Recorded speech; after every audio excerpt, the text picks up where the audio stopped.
골든 88입니다. 평생 주저앉아 징징대다 죽을 것인가? 언제까지 세상이 정해준 한계에 갇혀 쥐죽은 듯 살아가고 상처받았다며 징징대고 환경을 탓하는 비겁한 노예로 살 것입니까? 당신이 지금 시도 때도 없이 무기력증에 무너지고 이 인생의 갈피를 잡지 못하는 진짜 이유는 단 하나입니다. 당신의 정신이 가난한 루저들의 위로에 중독되어 스스로의 삶을 개척할 위대한 힘을 잃어버렸기 때문입니다. 오늘 당신의 그 썩어빠진 정신 상태를 송두리째 박살낼 인물은 서양 철학사상 가장 위험하고도 위대한 파괴자이자 창조자 프리드리히 니체입니다. 니체 철학의 절대적 결정판인 짜라투스트라는 이렇게 말했다 해서 그는 인류를 향해 거대한 경종을 울렸습니다. 인간은 동물과 초인 사이에 놓인 위험한 밧줄이다. 언제까지 그 밧줄 위에서 떨어질까 두려워하며 벌벌 떨고만 있을 것입니까?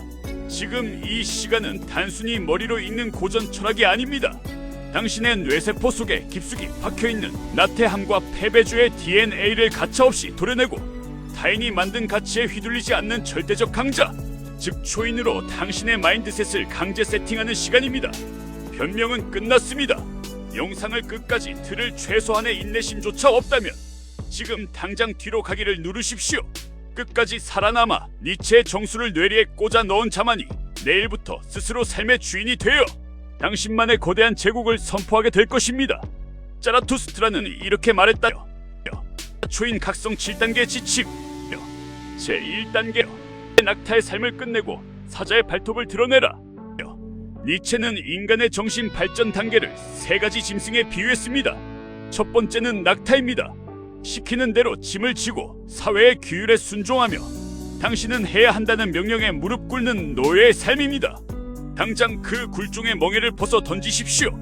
이제 당신은 나는 원한다고 포효하며 기존의 규칙을 짓밟아버리는 자유로운 사자가 되어야 합니다. 타인의 인정에 목매는 낙타의 삶을 끝내고 당신의 삶에 무자비한 사자의 발톱을 드러내십시오. 제2단계요. 초인을 향해 밧줄을 건너가라. 대부분의 인간은 그저 평범하게 안주하다가 사라지는 마지막 인간으로 살다 죽습니다. 그들은 도전하는 자를 비웃고 자신들의 게으름을 평화라 포장합니다. 그런 하류의 무리와 당장 결별하십시오. 인간은 머무르는 존재가 아니라 넘어서야 할 그 무언가입니다. 위험을 감수하고 밧줄을 건너 초인을 향해 전진하십시오. 초인은 타인이 만든 가치에 휘둘리지 않고 스스로 삶의 기준이 되는 압도적인 존재입니다. 제3단계요. 내 무덤을 깨부수고 정신의 아이로 창조하라. 낙타가 사자가 되었다면 마지막 단계는 다시 아이가 되는 것입니다. 아이는 편견이 없으며 순수한 긍정이며 새로운 시작을 의미합니다. 과거의 실패, 타인이 주입한 열등감, 당신을 가두고 있던 무기력증의 무덤을 망치로 깨부수십시오. 그리고 완전히 새로운 백지 위에 당신만의 가치와 승리의 시나리오를 적어 내려가십시오. 창조적인 파괴 없이는 위대한 도약도 존재하지 않습니다. 제4단계요. 고통을 원망하지 말고 성장의 땔감으로 삼아라. 짜라투스트라는 광야에서 외쳤습니다. 고통과 고난이 찾아왔을 때 위로나 구원을 바라며 주저앉지 마십시오. 나약한 자들은 상처받았다며 핑계를 대지만 강자는 고통을 정면으로 받아치고 자신의 정신을 무적의 강철로 재련합니다. 니체는 말했습니다. 나를 죽이지 못하는 고통은 나를 더 강하게 만들 뿐이다. 당신에게 닥친 시련을 성장의 자양분으로 삼아 씹어 삼키십시오. 제5단계요. 시장터의 파리 같은 루저들을 무자비하게 손절하라. 짜라투스트라는 시장터의 파리들을 피하라고 경고했습니다. 시장터의 파리란 늘 남을 질투하고 불평불만을 늘어놓으며 당신의 열정을 갉아먹는 패배주의자들입니다. 주말에 술 마실 생각만 하고 세상 탓만 하는 제자들과 당장 관계 사슬을 끊어내십시오. 독수리가 되고 싶다면 칠면조 무리에서 벗어나야 합니다. 당신의 영혼을 끌어올려줄 위대한 스승과 거장들의 주파수에만 당신의 귀를 열어두십시오. 제6단계요. 명확한 목표를 향해 미친 듯한 대량 행동을 쏟아부으십시오. 말만 앞서는 몽상가는 지식인의 가장 우아한 게으름일 뿐입니다. 니체 철학의 핵심은 실천과 행동입니다. 목표를 정했다면 완벽한 타이밍을 기다리지 말고 즉각 돌진하여 그 기회를 낚아채십시오. 실수해도 좋고 넘어지면 흙먼지를 털고 다시 뛰면 그만입니다. 성공은 침대에 누워 생각만 하는 자가 아니라 자비 없이 들이받고 실행하는 초인들의 전리품입니다.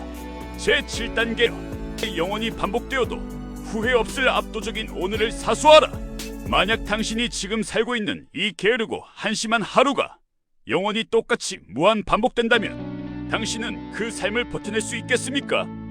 니체는 이를 영원회귀라 부르며 인간에게 가장 무거운 질문을 던졌습니다. 내일로 미루겠다는 나약한 소리는 집어치우십시오. 영원히 반복되어도 단 한 점의 후회도 없을 만큼 오늘 이 순간에 모든 우라늄을 쏟아 부으십시오. 당신이 매번 주저앉는 잔인한 진실, 21가지 원칙을 들으면서 가슴 한구석이 찌릿하셨습니까? 아니면 다 아는 내용이네라며 또 오만한 생각을 하고 계십니까? 실행하지 않는 지식은 그저 머릿속의 쓰레기일 뿐입니다. 당신의 잠재의식은 거대한 자석입니다. 당신이 하루 종일 빚을 갚을 걱정, 현실의 비참함에 매몰되어 먹고 살 걱정만 한다면 무의식은 가난의 주파수를 뿜어내어 더 큰 고통만 끌어옵니다. 당신이 매번 작심삼일로 끝나고 다시 무기력증의 늪으로 기어들어가는 진짜 이유는 삶의 절박함이 없기 때문이며 스스로에게 지나치게 관대하기 때문입니다. 성공한 초인들은 고통이 없어서 혹은 매일 아침 의욕이 넘쳐서 그 거친 삶을 지배하는 것이 아닙니다. 하기 싫어 죽을 것 같은 감정이 몰려와도 자신의 위대한 미래를 위해 감정을 철저히 배제하고 그냥 하는 것입니다. 오늘은 피곤하니까 내일부터 해야지라는 생각은 당신의 인생을 하류로 끌어내리기 위해 잠재의식이 던지는 가장 달콤한 독약입니다. 행동이 감정을 지배합니다. 하기 싫을 때 억지로 몸을 움직여 시작하는 극도의 자기 단련만이 삼류와 인류를 가르는 유일한 실체입니다. 단 한순간도 나약함과 타협해서는 안 됩니다. 정신개조를 위한 강력한 초인 확언. 이제 당신의 가난하고 게으른 DNA를 완전히 소멸시키고 위대한 초인의 무의식을 이식하겠습니다. 가슴을 당당하게 펴고 제 말을 마음속으로 강렬하게 따라 외치십시오. 나는 타인이 만든 노예의 가치관을 가차없이 파괴한다. 나는 내게 닥친 모든 고통과 고난을 미치도록 사랑한다. 아모르파티. 나를 죽이지 못하는 모든 실패는 나를 상상 초월로 강하게 만들 뿐이다. 나는 징징대는 우조들의 원한 감정을 버리고 압도적인 강자의 마인드를 탑재한다. 나는 내 삶의 유일한 주인이자 영웅이며 내 인생의 독재자다. 나에게 나중에라는 나약한 단어는 없다. 오직 지금 당장 베어버릴 행동만 존재한다. 변명은 끝났다. 나는 오직 결과와 초인의 행동으로 나를 증명한다. 지난 지금 이 시간 동안 당신의 잠재의식을 뒤흔드는 니체의 자비 없는 성공 철학을 온몸으로 받아들였습니다. 마지막으로 가차없이 엄중하게 경고합니다. 이 영상을 다 듣고도 다시 스마트폰을 켜고 쓸데없는 도파민의 노예로 돌아간다면 당신은 이 신성한 지금 이 시간의 기적을 완벽하게 쓰레기통에 처박은 구제불능의 삼류입니다. 패배자로 사는 것은 당신의 죄가 아니지만 이 법칙을 알고도 내일부터 똑같이 나태하게 사는 것은 당신 인생에 대한 가장 잔인한 직무유기이자 죄악입니다. 당신을 가난하고 무기력하게 만드는 그 달콤한 침대와 스마트폰에서 당장 탈출하십시오. 당신의 세포 하나하나가 초인의 주파수로 진동하게 만드십시오. 당신은 애초에 눈치나 보며 기어다니기 위해 태어난 존재가 아닙니다. 당신은 모든 풍요와 운명을 지배하고 누릴 당당한 창조자로 태어났습니다. 나약한 기분과 변명은 이제 영원히 끝났습니다. 당장 움직여 거대한 승리를 증명하십시오. 구독, 좋아요, 알림 설정은 골든88의 가장 큰 도움과 도전이 됩니다. 더 감사합니다. 더 잘 될 겁니다. 더 행복한 일들이 눈사태처럼 이루어질 겁니다.